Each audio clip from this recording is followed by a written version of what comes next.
ये देखो भाई, ये कितना बढ़िया बहन ने बात बोली है कि पूछो ना।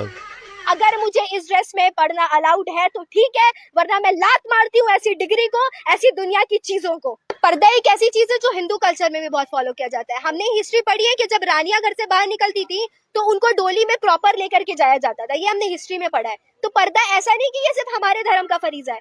अगर हम इस पर अमल कर रहे हैं तो ये बिल्कुल ऐसा नहीं होना चाहिए कि बार बार हमारे हिजाबात पे सवाल उठे और हमसे ये कहा जाए कि तुम हिजाब उतारो तब तुम्हें क्लास करना अलाउड किया जाएगा या तब तुम्हें यूनिवर्सिटी में एडमिशन दी जाएगी। तो मैं ये कहना चाहती हूँ, मेरे सबसे आगे पहले मेरा इस्लाम आता है, उसके बाद मेरी पढ़ाई आती है। अगर मेरी पढ़ाई को ये समझ करके कहा जा रहा है कि अगर ऐसा होगा तो ये होगा, तो हरगिज नहीं। बस मुझे ये कहना है कि जो बार बार हमारे पर्दे पर सवाल किया जा रहा है उसे बंद करें, और ऐसा बंद करें कि मुसलमान कौम की औरतों को बाइज्जत पर्दे से हर जगह पढ़ने की इजाजत मिले, हर यूनिवर्सिटी हायर एजुकेशन में पढ़ने की इजाजत मिले। हाल ही में जो हमारी मासूम बच्ची के साथ जो एक डॉक्टर है, जो इज्जत से वो स्टेज पर अपना सम्मान लेने जा रही थी और बिहार के जो सीएम हैं नीतीश कुमार जी ने उनके साथ अपमान किया, उनके हिजाब को अपने हाथों से हटाया और बल्कि उनके पूरे कमेटी के लोगों ने किया, ये बहुत अच्छा किया। तो आप समझ सकते हैं कि कोई भी धर्म हो,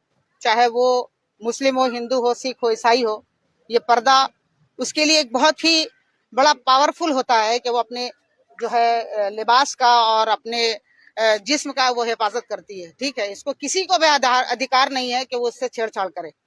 अगर इस तरह के अल्फाज हम लोग किसी के बारे में बोले तो आज हिंदुस्तान में आग लग सकती थी। मगर आज हम सिर्फ यही बताना चाहते हैं कि इस्लाम हमें ये सीख देता है कि हम किसी भी झगड़े लड़ाई से या खून खराबा से काम खराब नहीं करना चाहते, बल्कि इस्लाम हमें अमन का पैगाम देता है और हिंदुस्तान में रहकर हम एक बनकर रहना चाहते हैं। एक ताकत होनी चाहिए कि अगर किसी हिंदू के साथ भी गलत हो तो हम उसके लिए भी आवाज उठाएं, अगर किसी सिख के साथ भी गलत हो तो हम उसके लिए आवाज उठाएं, क्योंकि हम सब हिंदुस्तान में एक साथ मिलकर रहते हैं।